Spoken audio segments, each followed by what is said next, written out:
unmute and then share the video.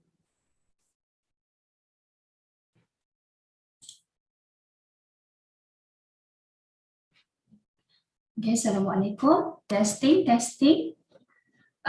Boleh dengar ke? Mungkin boleh respon dalam ruangan chat. Testing. Boleh dengar ke? Mungkin someone boleh respon dalam ruangan chat.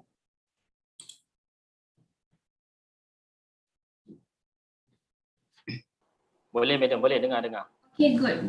Alright, okay, so saya boleh dengar, kita mulakan insyaAllah. Alright. Okay. Right. Assalamualaikum warahmatullahi wabarakatuh. Bismillahirrahmanirrahim. Alhamdulillahirabbil alamin wassalatu wassalamu ala asyrafil anbiya'i wal mursalin wa ala alihi washabbihi ajmain. Okay, sekali lagi assalamualaikum dan selamat pagi kepada adik-adik, anak-anak, para penonton, ibu bapa dan terima kasih kerana sudi bersama dengan kami pada hari ini dalam slot. Sebelum tu saya share dulu the screen, saya share the slide first, okay. Alright, okay. So sekali lagi saya ucapkan ribuan terima kasih kepada adik-adik, anak-anak, ibu bapa, para penonton sekalian kerana sudi bersama dengan kami dalam slot taklimat program kami di Perakaunan dan Muamalah sempena USIM Education Fair ataupun Edu Fair 2021. Okay. So saya perkenalkan diri saya, saya adalah Puan Zunaida ataupun Madam, dikenali Madam Zu di Pusat Tamidi. Saya tidak berseorangan hari ini sebenarnya, bersama-sama dengan saya adalah Cik Nur Afzan Izham, famous dengan Miss Afzan, ada di sebelah saya ni. Okay, so kalau ada sebarang pertanyaan, kalau ada sebarang kemusykilan boleh bertanya, bukan saja kepada saya, malah kepada Cik Nur Afzan di sebelah saya. Okay, alright, saya dipertanggungjawabkan untuk memberi taklimat berkenaan dengan program Tamidi Perakaunan dan Muamalat pada hari ini. So kita pergi kepada slide seterusnya. InsyaAllah taklimat kita pada hari ini akan merangkumi 3 perkara utama, iaitu syarat kemasukan calon SPM ke program Tamidi Perakaunan dan Muamalat dan juga laluan ke program Sarjana Muda bagi program Tamidi Perakaunan dan Muamalat, dan juga mungkin menyentuh sedikit tentang yuran dan biasiswa. Okay, alright. Sebelum tu mungkin saya boleh saya share sedikit apa itu Pusat Tamidi.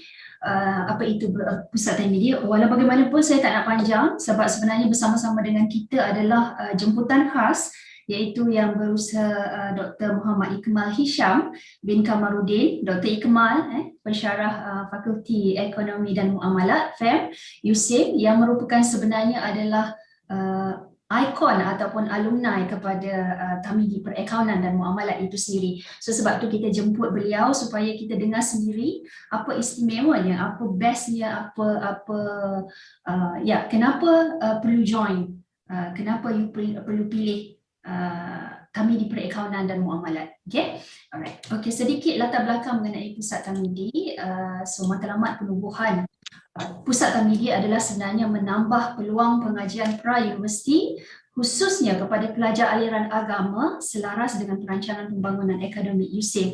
So specialnya Tamidi ini adalah khas kepada pelajar aliran agama. So meaning pelajar biasa, pelajar yang tidak mengambil Arab dan sebagainya tidak boleh masuk ke Tamidi. So itulah specialnya Tamidi Perakaunan dan ataupun specialnya Pusat Tamidi ini. Kita khususkan kepada pelajar aliran agama. Okay, and then dari segi visi misi Pusat Tamidi menjadi visi dan harapan kita supaya Pusat Tamidi ini menjadi pusat pra-universiti yang unggul untuk memartabatkan ilmu dan melahirkan insan yang mengintegrasikan bukan saja ilmu nakli, malah ilmu nakli. Dan misi kita juga adalah untuk melahirkan pelajar yang berilmu dan berakhlak dalam pelbagai bidang profesional yang menepati kehendak fakulti melalui proses pengajaran dan pembelajaran yang berkualiti. Okay, sedikit sejarah penubuhan. Apa itu tamhidi? Okay, tamhidi ini sebenarnya adalah perkataan dalam bahasa Arab bermaksud persediaan. So sebenarnya tamhidi ini adalah program lepasan SPM yang sama level dengan matrikulasi, sama level dengan asasi ataupun kadang-kadang dipanggil sebagai pra-universiti, dan juga kelulusannya adalah sama dengan STPM, STAM dan juga A-level. Sebab kalau kita nak meneruskan, adik-adik, anak-anak nak meneruskan pengajian ke ijazah sarjana muda, selepas SPM tak boleh. You kena ada sijil matrikulasi dulu atau sijil asasi atau STPM, STAM, sijil pra-universiti dan termasuklah tamhidi ini. Termasuklah tamhidi ini. Okey, so cuma tamhidi ini dia special bunyi dia sebab dia daripada perkataan Arab. Okey, so objektif penubuhan, saya rasa saya nak skip yang ni. Okey, so ada berapa program tamhidi di pusat tamhidi? Ada 4 sebenarnya. Kita ada tamhidi perubatan, pergigian dan sains, tamhidi sains fizikal dan teknologi, tamhidi syariah dan undang-undang dan juga tamhidi perakaunan dan muamalat. So saya fokus taklimat saya pada hari ini adalah berkenaan dengan tamhidi perakaunan dan muamalat. Okey, dan Sukacita dimaklumkan bahawa kesemua program tamhidi telah mendapat akreditasi penuh ataupun full accreditation daripada MQA, iaitu Agensi Kelayakan Malaysia, pada tahun 2017 dan juga pada tahun 2018. Alright, okay. Dan kalau saya boleh teruskan, bilangan pelajar kami untuk sesi yang terkini iaitu sesi 2020, sesi akademik 2020-2021 adalah seramai 1,225. Okay, satu jumlah yang agak besar. Dan untuk pelajar tamhidi perakaunan sendiri kita ada 275 pelajar, 275 orang pelajar.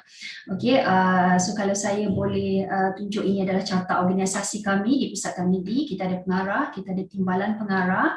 Pengarah kami adalah Profesor Madya Dr. Juliana Jumal. Okay, and then di bawah pengarah dan timbalan pengarah kita ada dibahagikan kepada 2 bahagian, iaitu bahagian akademik dan bahagian pentadbiran. So di bahagian akademik kita ada penyelaras, ada 4 orang penyelaras, merangkumi penyelaras kluster sains, penyelaras TSU dan juga penyelaras TSU ialah tamhidi syariah dan undang-undang dan juga penyelaras tamhidi perakaunan dan muamalat, dan kita ada penyelaras kualiti untuk menjaga kualiti akademik di Pusat Tamhidi. Bagaimana kita sangat mementingkan akademik di Pusat Tamhidi bagi memastikan program yang kita tawarkan benar-benar berkualiti dan menempati pasaran semasa. Kita ada seorang penyelaras kualiti iaitu Puan Latifah Muhammad Nur, dan kita juga ada di bawah pentadbiran kita ada penolong pendaftar, seorang penolong pendaftar dan sorry. So kalau saya perkenalkan, ini adalah tenaga pengajar tamhidi perakaunan dan muamalat. Ini adalah tenaga pengajar untuk subjek teras, bukan 4 orang saja, ini untuk subjek teras. Okay, and then ini adalah yang mengajar subjek bahasa Inggeris dan juga bahasa Arab. Kita ada ramai sebenarnya, kita ada ramai tenaga pengajar bagi memastikan struktur kurikulum kita dijalankan dengan baik, okay. And then ini dari segi takwim akademiknya. So tamhidi perakaunan dan muamalat, bukan tamhidi perakaunan dan muamalat sahaja. Program tamhidi sebenarnya dijalankan selama setahun, iaitu 2 semester. Semester 1 18 minggu dan semester 2 adalah 18 minggu. Okey. Jadi tempoh pengajiannya setahun, 18 minggu perkuliahan bagi 1 semester. Okey. Sebelum saya masuk ke dengan lebih detail berkenaan dengan program pengajian tamhidi perakaunan dan muamalat, saya rasa saya ingin menjemput lebih seronok kalau kita dengar sendiri, kita dengar sendiri pengalaman daripada alumni ataupun ikon Pusat Tamidi, ikon Tamidi Perakaunan dan Muamalat, iaitu yang berusaha Dr. Muhammad Ikmal Hisham bin Kamarudin, iaitu sekarang telah pun menjadi pensyarah di Fakulti Ekonomi dan Muamalat. So Dr. Ikmal, ada ke Dr. Ikmal? Ya, Assalamualaikum warahmatullahi wabarakatuh. Okey, apa khabar Dr. Ikmal? Alhamdulillah, sihat. Okey, Alhamdulillah. Alright, terima kasih terlebih dahulu mewakili Pusat Tamidi. Saya ingin mengucapkan ribuan terima kasih kepada Dr. Ikmal kerana sudi menerima jemputan Pusat Tamidi untuk bersama-sama berkongsi pengalaman doktor sepanjang berada di Pusat Tamidi, menceritakan pengalaman manis, sebolehnya pengalaman manis lah selama berada di Pusat Tamidi. So, Dr. Ikmal, mungkin Dr. Ikmal batch ke berapa kalau masih ingat? Batch tahun? Saya, kalau seingat saya lah, saya DAC batch ke-5 kot, kalau tak silap saya. Oh, batch ke-5 lah. Okey, batch ke-5. Untuk pengetahuan para penonton semua, pada tahun ini Tamidi Perakaunan dan Muamalat telah masuk umur 15 tahun. 15 tahun. So, Dr. Ikmal batch ke-5, batch ke-5. Okey, Dr. Ikmal mungkin boleh kongsikan pengalaman sepanjang kenapa memilih Tamidi Perakaunan dan Muamalat, dan mungkin boleh kongsikan pengalaman sepanjang berada di Tamidi Perakaunan dan Muamalat. Silakan, Doktor. Okay, terima kasih. Assalamualaikum warahmatullahi wabarakatuh. Pertama kali saya mengucapkan ribuan terima kasih terutamanya kepada guru-guru saya di Tamidi, Madam Zunaidah, Miss Afzan yang ada di sini, dan juga yang tidak ada di sini seperti Madam Lakirina, Madam Alifah dan Madam Haslinda dan yang lain-lain lah, banyak kalau saya nak sebut namanya. So basically saya jawab dulu persoalan yang diutarakan oleh Madam Zunaidah. Kenapa saya pilih Tamhidi Perakaunan dan Muamalat? Okay, saya akan cerita berdasarkan my real experience and my real story. Kenapa saya pilih Tamhidi?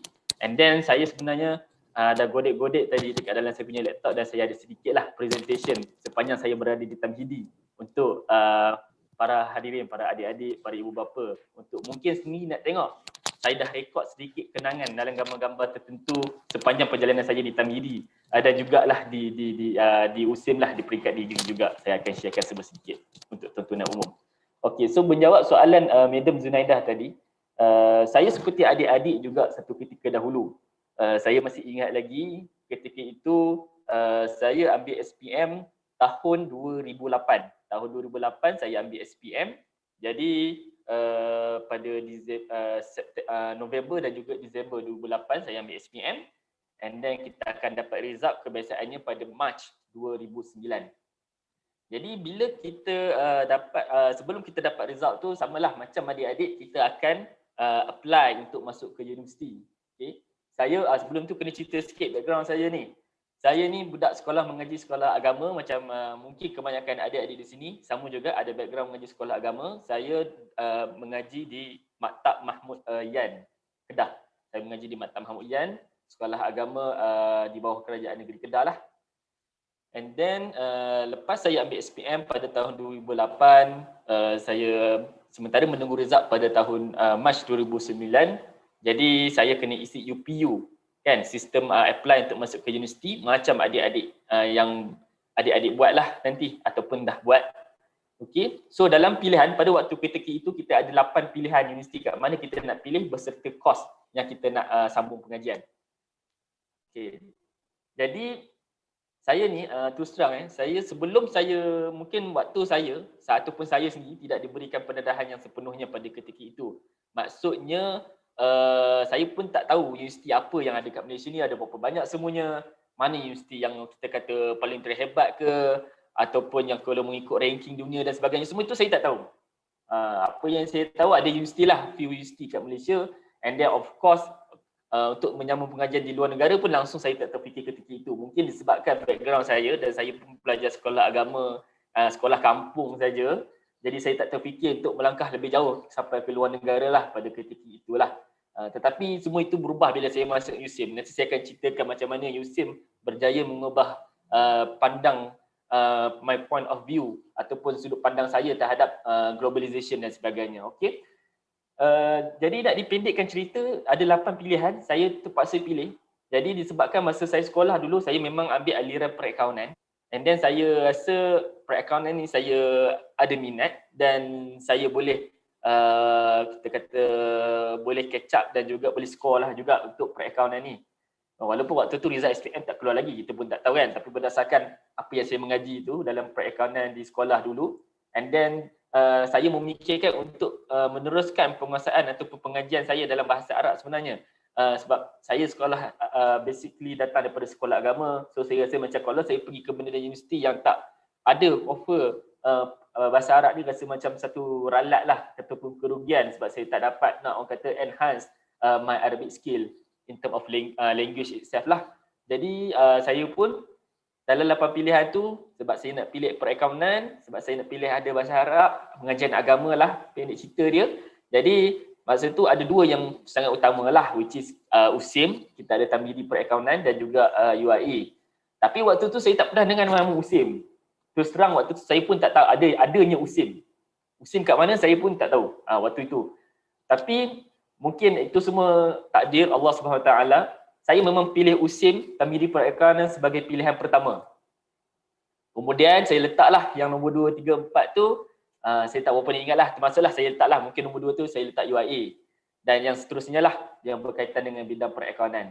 Tapi saya pilih sebab saya rasa sebab saya memang nak masuk foundation ataupun asasi, so saya tak pilih yang diploma. Saya memang pilih untuk sambung terus dalam asasi dan juga apa tu yang ada bidang perakaunan lah yang di offer oleh universiti lain seperti UiTM, UKM dan sebagainya. Okey. Jadi pendek cerita juga dalam 8 pilihan tu sebab saya letak USIM pilihan pertama dan alhamdulillah mungkin Allah telah menjodohkan saya dengan USIM. So saya dapat USIM lah. Sebab itu pilihan pertama saya dan saya dapat USIM. Okey. Jadi bila first time saya masuk USIM dulu, saya pernah dulu ada join program masuk universiti di USM masa saya darjah 6. Dan ini adalah kali kedua lah bila saya masuk USIM, masuk universiti yang kali kedua. So masa hari pertama masuk minggu ta'aruf ataupun minggu sual kenal, kita panggil minggu ta'aruf ya dekat USIM. So minggu ta'aruf Tamhidi. So saya teringat lagi waktu tu ada seorang penceramah, saya tak ingat, mungkin pengarah kot.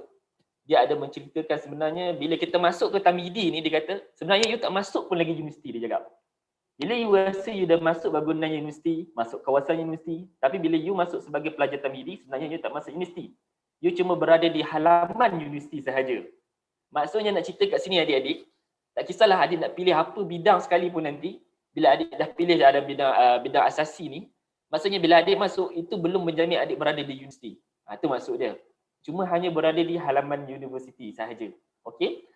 And then bila kita berjaya kita kata menghabiskan pengajian di peringkat Tamhidi ataupun asasi ini, and then barulah kita masuk ke pengajian degree, dan itu barulah kita katakan kita masuk ke alam universiti. Walaupun masa Tamhidi kita memang berada di dalam kampus ataupun di dalam universiti, kita pun dah merasai sedikit alam ataupun kampus life tu, tapi dia masih kita kata macam pra lah kan, masih belum betul-betul menjadi orang kata warga mahasiswa-mahasiswi yang biasanya orang sebut tu lah. Okay, so itulah perkenalan macam mana saya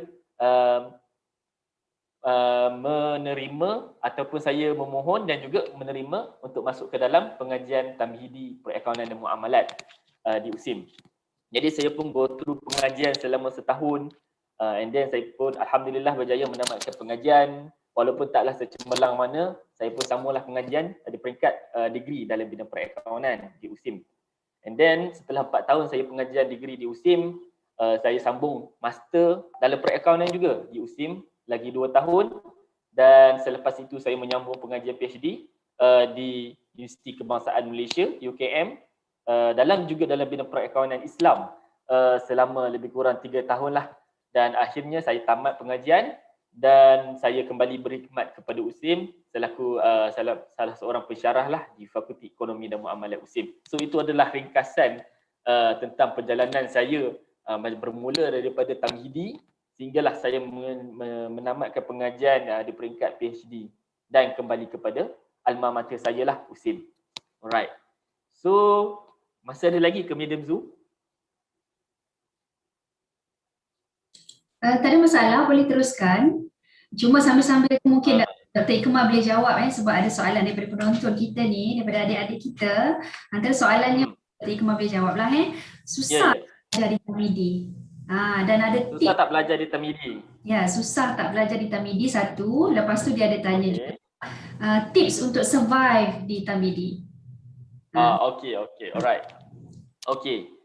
So, saya akan cuba jawab dulu soalan tu. Tapi mungkin saya nak share dulu sedikit slide tentang perjalanan saya di tamhidi tu supaya at the same time nanti saya akan jawab soalan tentang susah ke tak belajar dekat tamhidi. Dan juga mungkin tips lah juga kan, macam mana untuk survive untuk belajar di tamhidi. Kalau boleh saya nak share screen ya. Sila Dr. Ikmal. Ya. Nampak ke saya punya share screen ni? Sekejap ya. Ya, nampak. Okay, alright. Okay, so right. So ini adalah kebiasaannya. Saya rasa mungkin kepada adik-adik kita nak dapatkan pendedahan tentang apa itu campus life ataupun kehidupan sebagai seorang mahasiswa dan mahasiswi. Mungkin saya nak share sikit lah. So ini adalah contoh lah. So lebih kurang macam ni lah. Kita kata kita punya dewan kuliah nanti. So nanti adik-adik boleh pilih mengaji di Tamhidi Perakaunan dan Muamalat ataupun di USIM. So lebih kurang macam ni lah kita punya dewan kuliah. Ada banyak jenis lah. Bergantung kepada kos yang dipilih lah. Tapi lebih kurang macam ni lah. So inilah tempat yang saya bermain-main dulu masa tamhidi dan juga waktu degree tu utamanya So selain daripada itu, bila kita sebut tentang campus life ni memang penting adalah penjagaan masa. So ini berkait rapat dengan soalan tadi, susah tak nak survive ataupun study di peringkat tamhidi, degree dan mahu sampai PhD sekalipun. So pengurusan masa lah yang paling penting. Sebab saya percaya kalau kita di zaman sekolah dulu memang kita ada waktu-waktu belajar mengikut jadual kelas dan sebagainya kan. Waktu pukul 8 sampai pukul 10 kelas bahasa Melayu, pukul 10 sampai pukul 12 kelas bahasa Inggeris dan sebagainya kan. Di peringkat tamhidi lebih kurang juga macam tu kita ada jadual, tetapi dia berbeza dengan zaman persekolahan. Di mana bila di peringkat tamhidi ni dia sebenarnya terletak kepada kita sendiri. Maksudnya kalau dulu kalau kita tak pergi sekolah, cikgu akan cari kita. Kalau dulu kalau kita tak pergi sekolah, mak ayah kita akan kejar kita. Tapi kalau dekat universiti ni, kalau kita ada jadual dan kita ada kelas, tapi kalau kita tak datang kelas, tak ada siapa nak cari kita. Maksudnya dia lebih terletak kepada diri kita sendiri. Sama ada kita berdisiplin ataupun tidak, sama ada kita betul-betul mahu untuk menuntut ilmu ataupun tidak. Jadi itu bergantung kepada diri kita. Jadi ini adalah salah satu juga saya boleh katakan tips kejayaan untuk survive. Sama ada bukan saja di peringkat tamhidi, di peringkat degree, master, PhD, pengurusan masa lah merupakan key success factor ataupun kunci kejayaan. Kalau kita berjaya manage kita punya masa, kita follow guidelines, kita follow, kita kata kalau ada jadual kelas tu kita follow, kan? Kita peruntukkan masa yang secukupnya untuk belajar dan sebagainya. Dan kita at least memang bukan saya nak suruh kita study hard, tapi kita study smart. Kita ada waktu kelas, kita datang waktu kelas. Mungkin kita ada waktu untuk berehat, kita berehat. Ada waktu untuk kita kata release tension, kita release tension. So semua tu kena ada balance. Kita kata study life balance lah. Okay. Selain daripada itu juga, okay. Saya seperti anda juga dulu satu ketika dahulu dengan adanya teknologi, zaman saya dulu teknologi tak begitu canggih lah macam sekarang. Saya juga memang berminat untuk kita kata meluangkan masa lapang dengan melakukan aktiviti seperti bermain game dan sebagainya. Saya pun buat juga macam anda. Dan saya juga survive untuk sambung pengajian walaupun saya minat. Kan? Sebab apa? Sebab saya fikir kalau kita berjaya tadi untuk manage time kita, so kita akan peruntukkan masa yang sesuai lah. Tapi kita tak boleh terlalu obses lah dengan apa yang hobi-hobi kita lah. Maksudnya kita kita ada limit lah. Maksudnya untuk melakukan sesuatu pun, sama ada belajar ke, sama ada membuat aktiviti yang lain pun, kena ada waktu dan juga waktu yang sesuai dan juga tempoh yang sesuai lah. Alright? Okay. Selain daripada itu, saya rasa tak berkaitan. Ni apa aktiviti lah. Okay. Di universiti ini kan, saya boleh cakap memang kita akan berhadapan sama juga seperti di sekolah. Kita akan banyak menelaah kitab-kitab, mungkin buku. Tetapi seperti yang saya cakap tadi, kalau dulu semuanya diuruskan. Di sekolah semua diuruskan. Buku teks diuruskan oleh pihak sekolah. Kan? Kalau tak cukup dengan buku sekolah, buku latihan diuruskan oleh ibu ayah. Kan?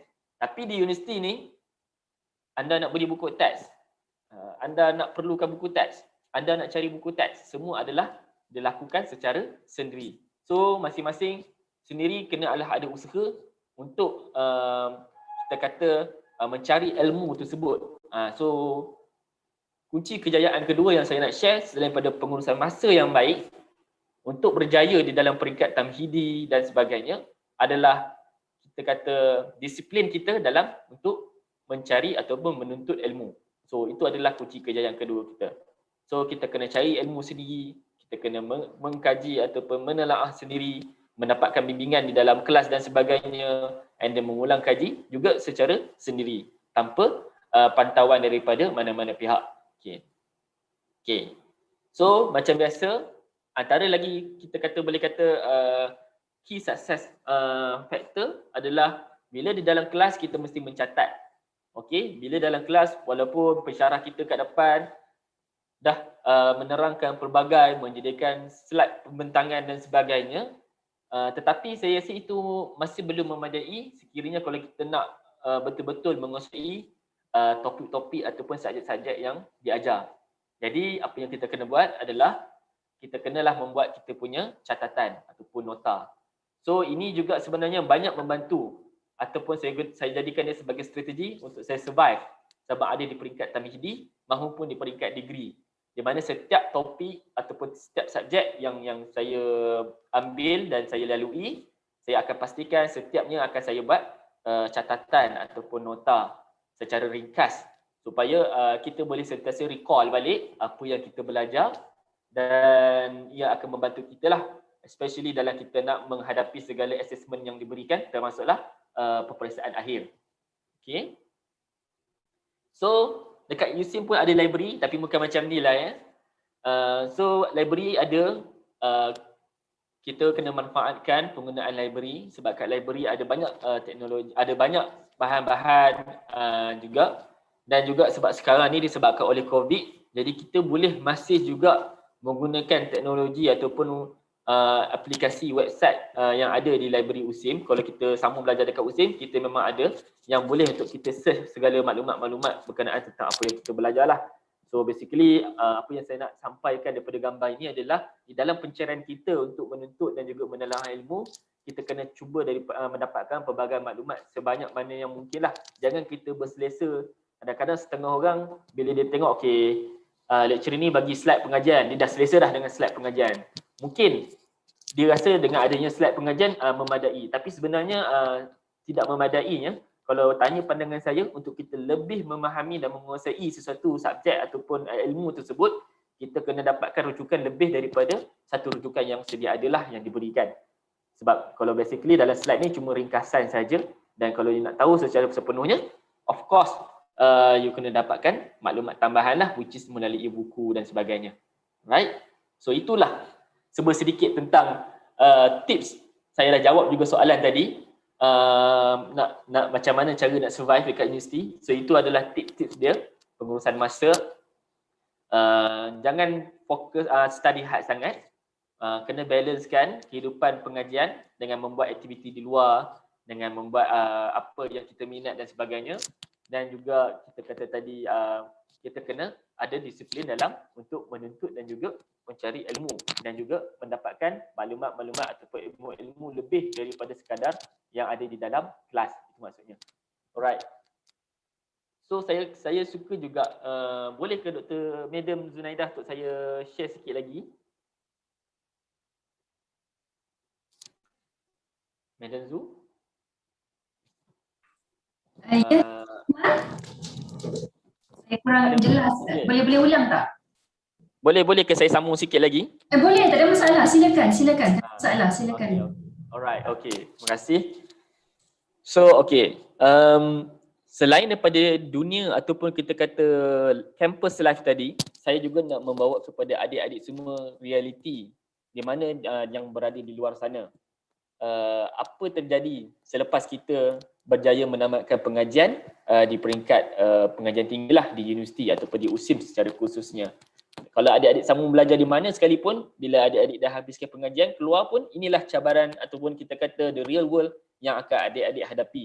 Jadi sebab itu kita kata universiti, pemilihan universiti adalah merupakan satu perkara yang sangat penting untuk memastikan bahawa kita sentiasa berada di dalam kesiapsiagaan supaya kita boleh menghadapi dunia luar ataupun dunia yang sebenar selepas kita menamatkan pengajian. Okay.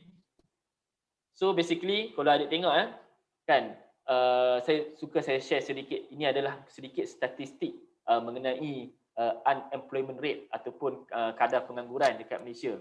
Sebab saya yakin dan percaya kebanyakan adik-adik hari ini bila habis saja mengaji nanti, bila keluar nanti mesti akan cari kerja.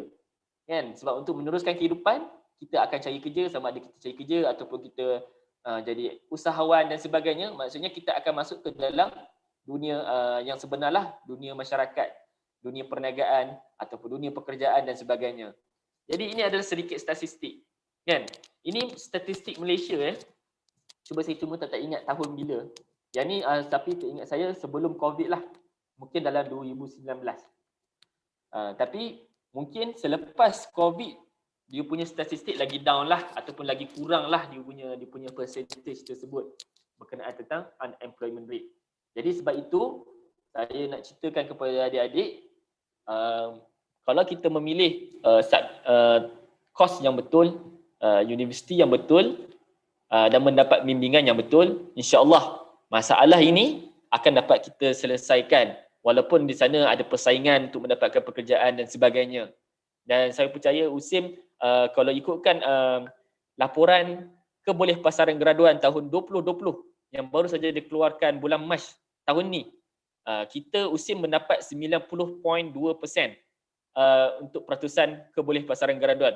Bermaksud daripada 100% student USIM, 90.2% berjaya mendapatkan pekerjaan kurang daripada 6 bulan selepas bergraduasi lah maksudnya.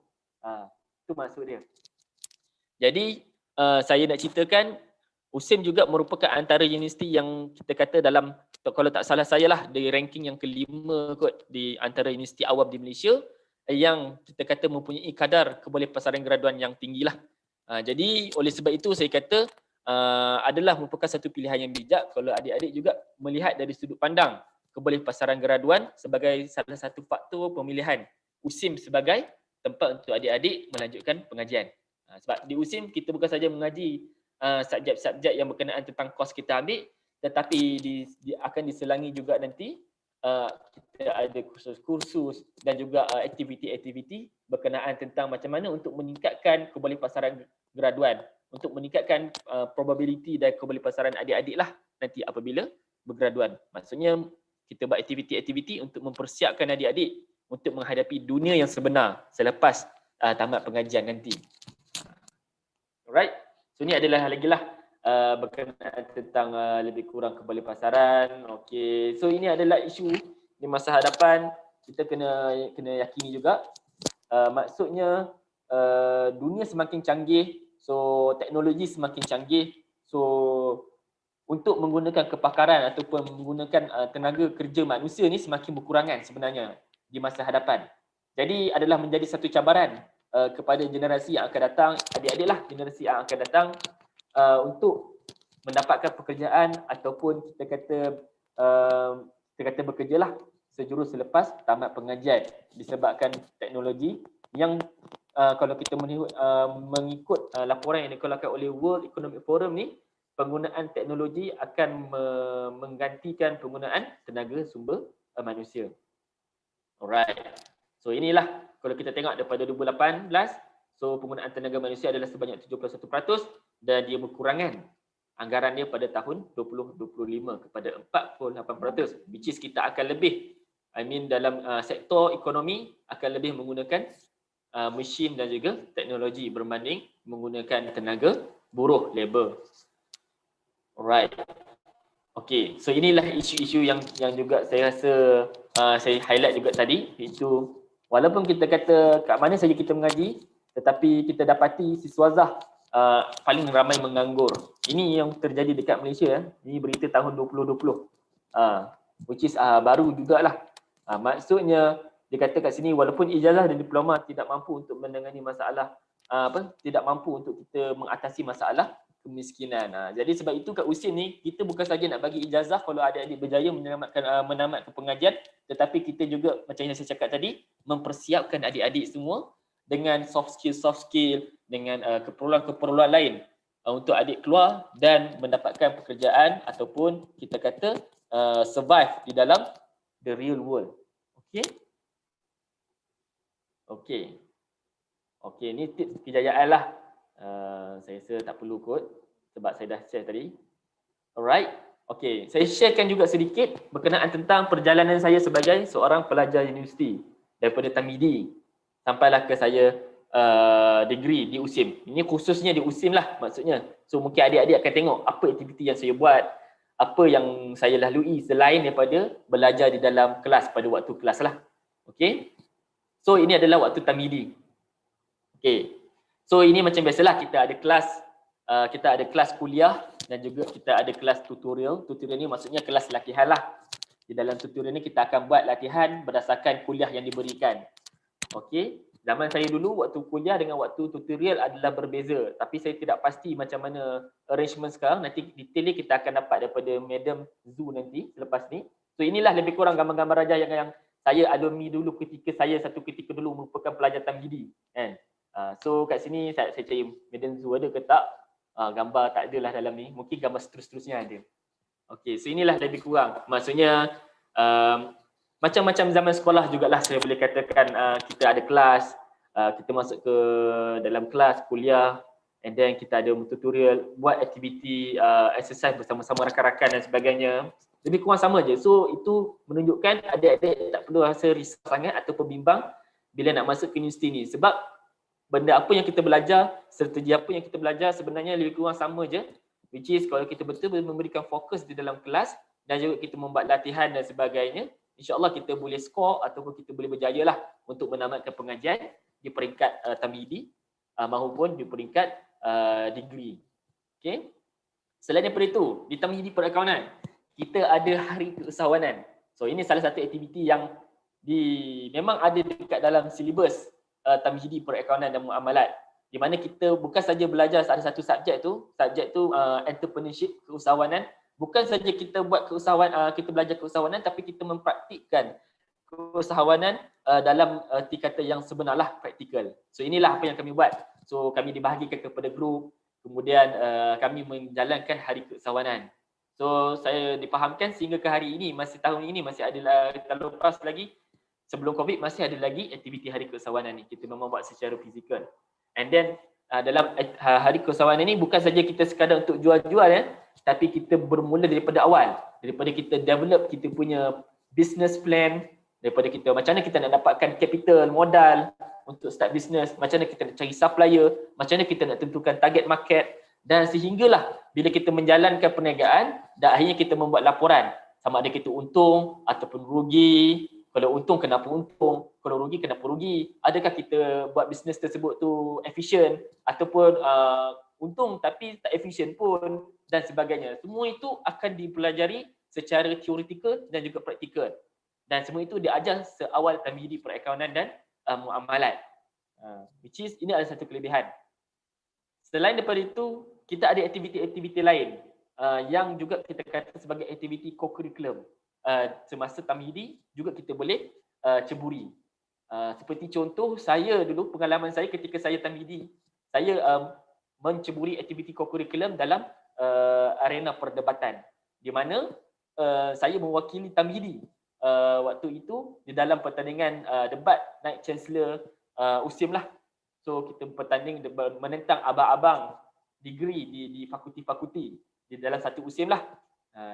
So ini juga salah satu aktiviti curriculum di mana yang saya melihat merupakan satu nilai tambah di mana ia bukan saja meningkatkan kita kata kita punya kritis dalam kita berfikir ataupun mengutarakan hujah, tetapi juga membantu kita untuk menguasai seperti pengetahuan umum, seperti untuk berfikiran kritis tadi, seperti teamwork dan sebagainya. Okay. So ini juga kita kata sebahagian secara semula jadi soft skill yang kita dapat berjaya terapkan seawal tamhidi tadi. Dan seterusnya di peringkat tamhidi juga pada zaman saya dulu, saya rasa sampai sekarang pun ada lagi, kita ada buat lawatan industri. Pada waktu saya tu dulu, kita ada buat lawatan industri ke Akademi Audit Negara dan juga ke Kilang Yakult. So sebab kita tamhidi perakaunan, so kita pergi ke Akademi Audit Negara dan mendengar sendiri bagaimana proses-proses pengauditan berlaku, which is yang sangat related lah dengan kita punya course. Dan juga di Kilang Yakult itu juga bukan saja kita tengok proses macam mana produk tersebut dihasilkan, kita juga diberi briefing macam mana berlakunya perakaunan di dalam perkilangan Yakult tu sendiri macam mana secara general lah. Dia tak adalah nak bawa kita pergi tengok setiap satu dokumen dia kan. Tapi kita mendapat makluman dan juga penerangan. Maksudnya saya nak katakan kat sini, dekat tamhidi perakaunan ni kita didedahkan dengan juga kita kata macam mana industri berjalan secara general, secara maknanya kita bawa student untuk merasa sendiri dan tengok sendiri macam ni rupanya kejayaan kita kata kehidupan ataupun operasi di dalam pekerjaan yang mungkin kita akan ceburi selepas kita menamatkan pengajian. So okey, ada gambar Madam Zhu kat sini kali ni dengan Miss Afzan juga. Alright. Okey, so maksudnya inilah lagi antara kelebihan yang ada kalau kita sambung pengajian dekat tamhidi perakaunan. Alright, selain daripada itu, kita juga meraihkan selepas setahun kita bertungkus lumus untuk menamatkan pengajian di peringkat tamhidi, kita juga ada buat kalau pada zaman saya dulu kita ada buat annual dinner lah. So ini lebih kepada untuk meraihkan kejayaan selepas kita kata setahun kita bertungkus lumus menuntut ilmu dan untuk menyelesaikan ataupun menamat pengajian di peringkat tamhidi. Jadi kita meraihkan diri kita sendiri. Dan saya suka untuk saya cerita, nak buat program ni pun semua bermula daripada kita sendiri, pelajar-pelajar. Bermula daripada kita menyediakan kertas kerja, mula daripada mendapatkan dana, sehinggalah kepada penganjuran. Kita meraihkan diri sendiri dan juga guru-guru kita, dan sehinggalah habislah kita kata program tersebut. Semua daripada A to Z adalah diusahakan oleh kita, iaitu pelajar-pelajar sendiri. Which is ini juga saya kata bukan saja untuk mengukuhkan ukhuwah di kalangan pelajar-pelajar, tetapi juga sebenarnya mengajar kita untuk hidup di dalam berorganisasi. Sebab bukan senang untuk kita buat sesuatu program kalau tidak ada kerjasama di kalangan ahli di dalam program. Dan sebenarnya lagi susah untuk kita conduct program, especially untuk orang-orang ataupun rakan-rakan sebaya kita berbanding dengan untuk kita conduct program untuk orang lain. So adalah satu cabaran juga. And then juga satu kita kata inilah satu kelebihannya kalau kita belajar dekat tamhidi perakaunan dan juga muamalat. And then seperti biasalah kita ada photograph day, so kita abadikan gambar kita bersama guru-guru kita. So inilah kalau melihat semua guru-guru kita ni tadi yang Madam Zhu share tadi ni 4 guru-guru teras di tamhidi. 1, 2, 3, 4 dan termasuk Miss Afzan. Ada daripada zaman saya belajar dulu sampailah zaman sekarang ni masih ada lagi guru-guru tersebut. Maksudnya saya boleh jamin adik-adik kalau masuk belajar kat tamhidi nanti, adik-adik kalau guru-guru ni lah yang ajar adik-adik, mantap. Mesti belajar memang kata ilmu tu ya Allah, nak kata dia punya penyampaian tu sangat interaktif, sangat kita kata knowledgeable. Kita rasa macam bila kita masuk tu macam tak tahu apa-apa, keluar tu macam semua ilmu ada dah kat dada kita. So memang betul lah, mereka ni adalah tenaga-tenaga pengajar yang hebat. Daripada zaman saya belajar dulu pun memang saya dah rasai dah kelebihan dia. Maksudnya saya dah dapat pelbagai kelebihan bila belajar di bawah bimbingan guru-guru ini di tamhidi perakaunan dan juga muamalat. Alright, so itulah lebih kurang sedikit pengajian di tamhidi. Itulah ada masa ke lagi Madam Zhu? Saya nak share pula untuk degree kalau sempat lah.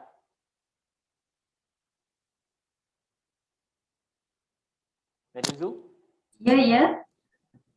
ada masa ke lagi? Ada masa, ada nak sambung lagi ke? Ada nak sambung Macam lagi? nak sambung tapi tak apalah kot, sebab mungkin Madam Zu ada share pula pasal saya nampak tadi ada nak share pasal produk-produk apa pengkhususan program perakaunan tu kan. Saya, okay, macam ni, saya sambung sikit je lagi, lepas tu Dr. Iqmal boleh sambung lagi, boleh? Kita ada masa Okey, boleh. sikit Boleh, lagi. silakan. So saya sambung sikit je, lepas tu saya serahkan pada Dr. Iqmal balik, boleh? Boleh. Boleh ke? Okay. Alright, sekejap ya, saya share screen. Stop sharing. Mungkin Dr. Iqmal kena stop sharing first. Okey. Alright. Okay. Right. So where's my slide? Which one?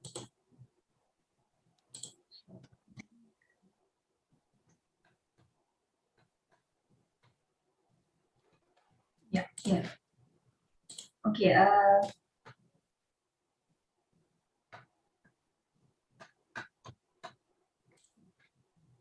Share. Here. Okay, Dr. Iqmal boleh nampak slide saya? Boleh. Boleh, okay, good. Alright, satu perkongsian yang sangat menarik daripada Dr. Iqmal, saya rasa cukup jelas betapa macam mana kehidupan di Tamidi Perakaunan di Muamalat secara amnya dan kehidupan di Pusat Tamidi secara khususnya. Saya seronok sebenarnya melihat gambar-gambar dan saya hampir tidak kenal diri sendiri sebenarnya Dr. Iqmal tadi. So berseronok melihat rakan-rakan sejawat. Dr. Iqmal simpan lagi gambar-gambar tu. Ya. So, saya sambung sikit berkenaan dengan program pengajian kami di Perakaunan dan Muamalat. So kita ada 4 objektif semua sekali. So matlamat program asalnya adalah Tamidi Perakaunan dan Muamalat ini adalah program persediaan atau feeder kepada program Ijazah Sarjana Muda yang berkaitan di Fakulti Ekonomi dan Muamalat, FAM USIM. Okay, asalnya ini adalah matlamat program, kita feeder kepada FAM iaitu Fakulti Ekonomi dan Muamalat di USIM. Okay, walau bagaimanapun seiring dengan usia kita yang telah pun menginjak kepada 15 tahun, sebenarnya Tamidi Perakaunan dan Muamalat bukan sahaja boleh apply FAM, Fakulti Ekonomi dan sebenarnya Tamidi Perakaunan dan Muamalat bukan sahaja boleh apply FAM, boleh juga apply fakulti lain. Fakulti mana saya share lepas ni So sedikit sejarah penubuhan. Pusat Tamidi bermula 2004, Tamidi Perakaunan diluluskan pada 9 Januari 2006. 2 tahun selepas penubuhan Pusat Tamidi, dan dari segi syarat kelayakan masuk sebenarnya boleh lihat dalam lawati laman web Pusat Tamidi dan juga laman web USIM. Dalam tu ada segala dengan detail, dengan jelas apa dia syarat kelayakan bagi warga negara, syarat am dia dan juga syarat khas program.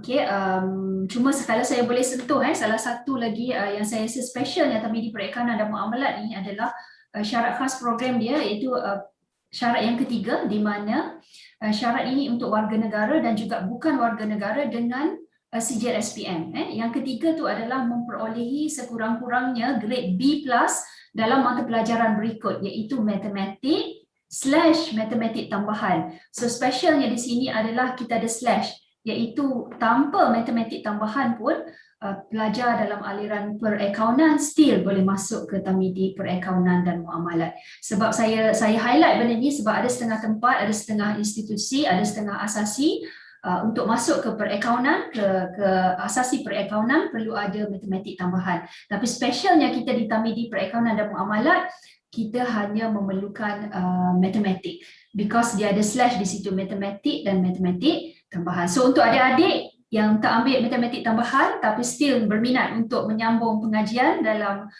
bidang perakaunan, boleh apply Tamidi Perakaunan dan Muamalat. Okay?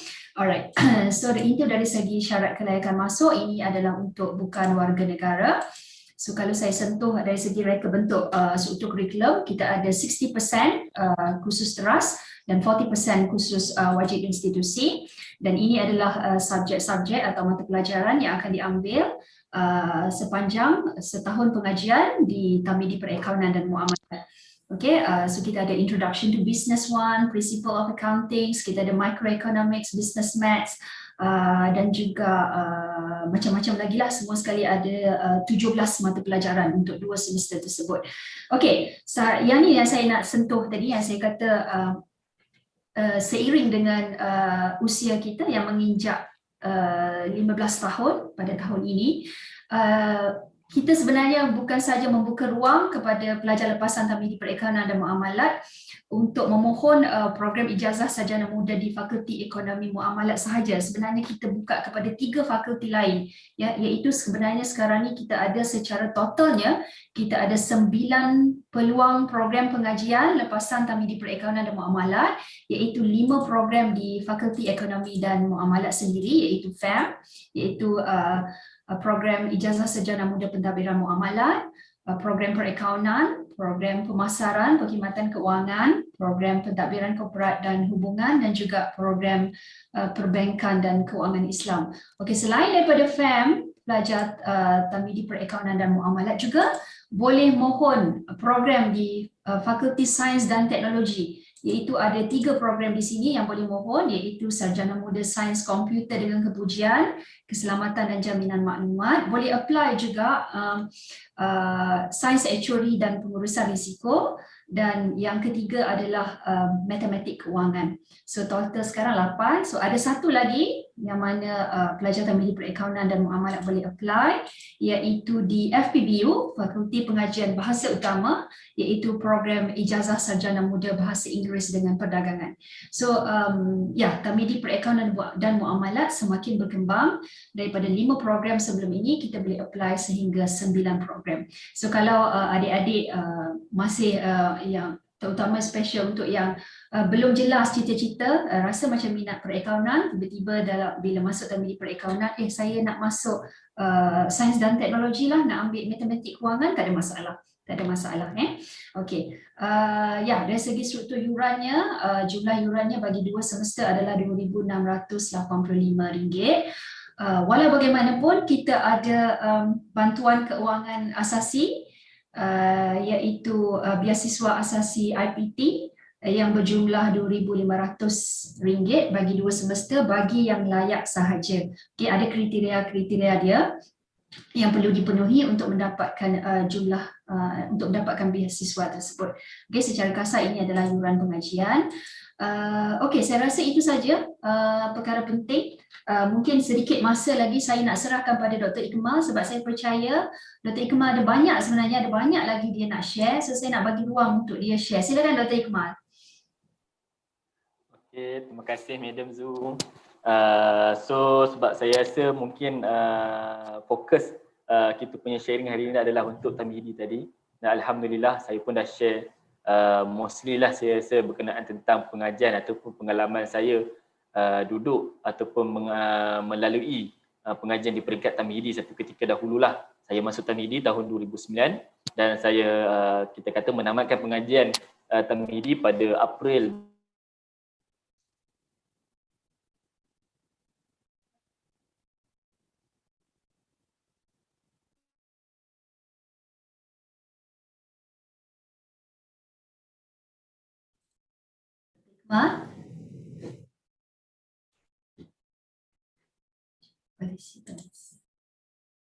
Does automatically stop because of 11.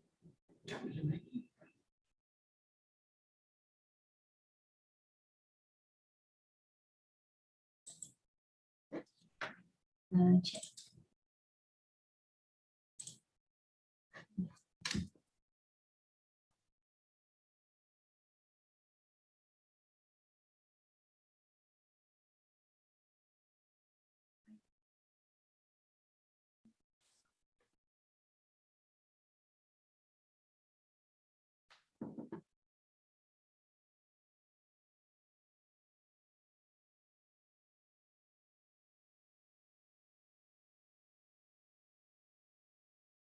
Dr. Ikmal ada? Okey, sorry saya ada. Saya maaf tadi ada gangguan sikit. Okey, silakan. Saya keluar sikit daripada Zoom tadi. Minta maaf Okey, so Okey, so saya rasa saya sering ringkaskan saya punya baki apa yang saya nak share. Saya bermula daripada saya menyambung pengajian selepas tamat Tamhidi tadi pada tahun 2010 dan saya menamatkan pengajian di peringkat degree pada tahun 2014. Juga di USIM lah secara general. So mungkin saya nak share sedikit apa yang saya lalui ketika saya degree supaya mungkin juga boleh memberi gambaran kepada adik-adik yang nak ambil keputusan dan juga mungkin ibu bapa nak tengok apa yang anak-anak mereka sekiranya sambung pengajian di peringkat Tamhidi USIM dan kalau dia sambung lagi di peringkat degree juga di USIM, so apa yang akan dia lalui lah kan maksudnya. Sebentar Okay. So ini adalah saya sharekan lah secara ringkas saja, saya fikir sekali lalu lah. So ini adalah tahun pertama saya di USIM. So kita ada minggu penghayatan fakulti lah, maksudnya minggu ta'aruf jugalah lebih kurang. So semua fakulti akan buat. Kemudian kita ada ambil subjek co-curriculum. Saya masuk silat olahraga pada waktu tersebut. So kita ada banyak lagi lah subjek co-curriculum yang best sebenarnya saya nak cerita dekat USIM ni. So mungkin ada yang minat pakaian beruniform, kita ada pakaian beruniform. Ada yang kita kata lebih kepada critical thinking macam debat tadi pun ada dan sebagainya lah. Okay, kemudian saya sambung lagi penglibatan saya di arena perdebatan. Saya mewakili USIM pula kali ini berlawan berentap dengan universiti-universiti lain awam di Malaysia dalam debat diraja antara IPT lah pada tahun 2010. Kemudian saya juga ada buat aktiviti bersama rakan-rakan kos dan sebagainya. Kita buat aktiviti riadah sikit, kita panjat Gunung Datuk yang ada dekat Negeri Sembilan. Yang paling dekat dengan USIM adalah Gunung Datuk lah. So kita juga tahun 1 dekat FAM kita ada buat latihan industri, lawatan industri juga. Sama lebih kurang macam waktu Tamhidi, kita buat juga. Tapi kali ni kita pergi kepada lembaga getah dan juga various factory. Tempat-tempat ni akan berubah setiap tahun bergantung kepada kesesuaian semasa lah. Okay, so ini juga pendedahan lah kami kepada macam mana keadaan pekerjaan dekat luar sana. Kemudian saya juga berkesempatan untuk mendapat mengikuti temuduga beasiswa Yayasan Tunku Abdul Rahman yang pada saya walaupun waktu tu kita ada 4 kali sesi saringan, di mana pertama di peringkat universiti, universiti akan boleh pilih hantar 2 sahaja. Kemudian kita akan berentaklah dengan semua universiti dan akhir sekali dia cuma nak pilih 10 orang lah. Walaupun saya tak terpilih dari kalangan 10 orang tu, tapi pengalaman tu pun sangat luas lah juga dan juga memberi sedikit orang kata pandang sudut lain lah. Maknanya sebelum ni saya kat dalam USIM, bila saya tengok bergaul dengan rakan-rakan bekas USIM, saya pun tengok macam ni rupanya nature ataupun keadaan bila dia orang belajar kat universiti lain macam ni. So saya comparekan dengan USIM. So saya rasa lebih bersemangat ataupun saya rasa bertuah lah sebab saya berada dekat dalam USIM pada ketika itulah kan sehingga sekarang. Dan sama juga tahun 1 kita ada annual dinner dan sebagainya. Kemudian tahun kita juga ada program, kita buat program aktiviti yang ni walaupun aktiviti kelas tapi dia lebih kepada macam juga kita boleh kata dia yang lebih praktikal. Kalau tadi kita ada hari keusahawanan, yang ni lebih kepada macam mana kita mempraktiskan penguasaan bahasa Inggeris dan bahasa Arab kita. So kita kena buat cerita, story macam buat movie tu lah. So pengalaman juga untuk saya. So itulah lebih kurang tahun 1 saya. Ini tahun kedua, saya mula masuk libatkan diri dalam bidang sukan. Kemudian saya masuk juga lagi dalam pertandingan perdebatan. Tapi kali ini saya selaku sebab USIM menjadi tuan rumah. So saya sebagai AJK dalam pertandingan debat bahasa Arab antara IPT ASEAN. So kita jumpa macam ni kita nak deal dengan orang-orang daripada rakan-rakan ASEAN lain seperti Thailand, Indonesia, Brunei dan sebagainya lah. Kemudian alhamdulillah saya meneruskan kecemerlangan di dalam pengajian bila saya dapat anugerah dekan untuk dua semester bagi tahun pertama, which is pada waktu tu saya punya PNJK adalah 3.8 tepat lah. Okey, dan pada waktu tu dalam kos perekonomian ada 29 orang lah, salah seorang dia saya lah. Okey, kemudian saya sambung lagi di dalam aktiviti perdebatan. Pada tahun kedua saya telah diberi amanah oleh USIM untuk menjadi pengarah bagi menganjurkan satu program perdebatan bahasa Arab antara sekolah menengah kali kelima dan jemputan Nusantara tahun 2012. Saya nak kena handle semua sekolah-sekolah SMKA kat Malaysia datang bertanding debat dekat USIM. So saya pengarah pada waktu itu pada usia yang lebih kurang 20-21 tahun, di mana bajet yang diberikan RM150,000 untuk saya laksanakanlah. Saya kena kawal lebih kurang 300 peserta dan juga 100 AJK lah di bawah saya. So ini adalah antara pengalaman yang saya boleh katakan di luar kelas yang sangat bermakna untuk saya dan mungkin adik-adik juga akan hadapi yang lebih kurang macam ni lah kalau berjaya untuk melanjutkan pengajian di USIM nanti. Okay, so itulah lebih kurang tahun kedua saya. So ini tahun ketiga saya dilantik sebagai pengurusi kelab debat berdasarkan apa yang telah saya lalui selama ini. Kemudian saya meneruskan kecemerlangan saya di dalam pengajian akademik bila saya meneruskan untuk mendapat anugerah dekan pada semester ketiga dan juga semester keempat. PNJK naik sikit saja. Mungkin sebab banyak sangat aktif dalam aktiviti. Okay, so dan jumlah penerima semakin berkurangan. Maksudnya cerita memang seiring tahun walaupun kita kata pengajian tersebut semakin sukar, tetapi kita kena maintain. Kalau kita kalau adik-adik semua ikut tips yang saya beritahu tadi tu, insya-Allah kita boleh maintain untuk kita menguasai pengajian dengan baiklah. Alright. So pada tahun ketiga kita pergi ke lawatan antarabangsa. Ini yang saya cakap tadi, USIM telah membuka mata saya untuk melihat dunia luar. Bukan saja dalam Malaysia tapi juga inilah pengalaman saya ke luar negara pertama kali, dan dengan menggunakan kita buat pelbagai aktiviti untuk mengumpul dana secara sendiri dan pergi dengan usaha sendiri. Kan kalau kita dapat duit mak bapak bagi mungkin menarik juga, tapi kalau kita pergi dengan usaha sendiri mungkin lagi menarik lah bagi pada saya lah. So saya pergi lawatan antarabangsa ke Beijing pada waktu tersebut sebanyak 20 orang lah rakan-rakan. So kita pergi selama 1 minggu lah. Kebetulan kita pergi tu memang waktu musim sejuk lah pada Januari. Saya pergi dulu naik MH370 sebelum MH370 tu hilang. Saya pergi tahun 2013, 2014 hilang daripada radar. So pengalaman sebaiklah saya pergi, alhamdulillah lah, selamat pergi dan pulang, alhamdulillah. So sama juga kita punya aktiviti riadah pun kita masih lagi continue buat, dan saya juga menyertai program-program oleh badan-badan persatuan lain lah yang ada dekat USIM, seperti contohnya Enactors, dan juga saya masih lagi juga ada sedikit aktif di dalam perdebatan, dan itulah lebih kurang tahun ketiga saya. So bila tahun keempat dekat FAM ni kita ada satu kita panggil sebagai lebih kurang macam final year project lah. Kita tak ada kena tulis disertasi ataupun kita kata buat thesis, tapi kita ada buat final year project. Di mana final year project ni lebih bersifat praktikal. Kan? Kalau sebelum ni kita ada hari minggu kesawanan di Perikatan Diri. Dekat sini ni akan jadi lebih saya boleh katakan akan jadi lebih orang kata kritikal, di mana kita kena menganjurkan sebuah program yang berskala lebih besar lah.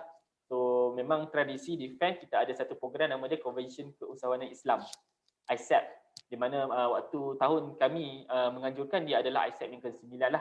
Sekarang adalah lebih kurang ISAP yang ke-16 kalau tak salah saya. So sama juga kita bermula daripada zero. Kita membuat kertas kerja, kita mendapatkan dana, kita menganjurkan sehinggalah pada pelaporan dan sebagainya. So pada waktu ini saya diamanahkan selaku ketua unit tajaan, which is unit yang saya kata boleh katakan kritikal lah, sebab nak dapatkan duit. Which is sini saya belajar skill macam mana saya berinteraksi dengan orang-orang di industri, macam mana untuk kita pujuk dan rayu mereka supaya memberi tajaan dan sebagainya. Bukan senang sebab kita nak minta duit dekat orang kan. Orang akan senang-senang reject kita. Rejection is normal pada waktu itu. Saya kejar, ada orang nak bagi tajaan dekat lapangan terbang, dekat hotel, semua saya kejar. Ini semua saya belajar melalui pendidikan secara tidak formal dekat USIM. So alhamdulillah kita berjaya membuat ISAP ke-19. Pada waktu itu kita memang berjaya lah buat satu program di dalam ISAP 9 itu. Kita panggil Habib Syekh, salah satu dia, kita panggil Malam Cinta Rasul. Dan juga untuk projek ini unit saya sendiri kita berjaya mengumpulkan tajaan sebanyak RM129,035 lah. Okey. Seterusnya Okey, Assalamualaikum Doktor. Okey, selesai. Hampir. Sebab kita sebenarnya kesuntukan masa, saya takut kita ya. Boleh. Irada, so mungkin kata-kata terakhir dari Doktor. Betul. Berhenti. Okay. Kata-kata terakhir saya adalah selepas saya menamatkan pengajian di peringkat degree ini, saya melihat apa yang kawan saya di universiti lain dan juga saya daripada USIM, kita ialah membuat perbandingan secara tidak langsung. Dan kita lihatlah sebenarnya USIM ni ada banyak subjek-subjek, topik-topik, ada juga aktiviti-aktiviti yang saya rasa sangat kita kata special lah kalau compare dengan kalau kita menyambung pengajian dekat tempat lain, especially from the Islamic perspective sendiri. Kan, itu yang saya boleh jamin adik-adik kalau sambung pengajian dekat Tamidi dan juga degree dekat USIM, so adik-adik akan dapat ilmu-ilmu ataupun input-input tambahan daripada sudut pandang Islam. Terutamanya kalau ambil bidang perekonomian pun, perekonomian ada sudut Islam, kita ada syariah audit dan sebagainya lah, yang lemah pada Islamik. Itu saja yang saya boleh sharekan lah sedikit, itu saja. Terima kasih. Okey, terima kasih Dr. Zu dan Zunaida. Okey, Dr. Ikmal, terima kasih banyak-banyak sekali lagi. Satu perkongsian yang saya kira sangat menarik, saya percaya. Ya, kita kena dengar daripada pengalaman daripada bekas pelajar sendiri bagaimana seronoknya berada di Tamidi Perakaunan dan Muamalat. So saya kira masa tidak mengizinkan. Ya, kalau saya rasa mungkin kata-kata mungkin dari terakhir dari saya selaku yang dipertanggungjawabkan untuk membuat pembentangan pada hari ini. So, apa lagi? Jom masuk USIM untuk adik-adik. Pilihlah program di Tamidi, pilihlah program Tamidi Perakaunan dan Muamalat. Okey, sekali lagi Dr. Ikmal, terima kasih banyak-banyak. Sekian daripada saya, Madam Zu, Puan Zunaidah binti Ismail dan juga dari Cik Nur Afzan Izham. Okey, kat sini tak nampak. Okey, tak nampak. Ni hai. Okey, terima kasih. Satu perkongsian yang menarik, Doktor. Jangan serik kalau kami jemput lagi, kami dijemput. InsyaAllah. Ya, insya-Allah. Terima kasih sekali lagi. Okey, Assalamualaikum warahmatullahi wabarakatuh.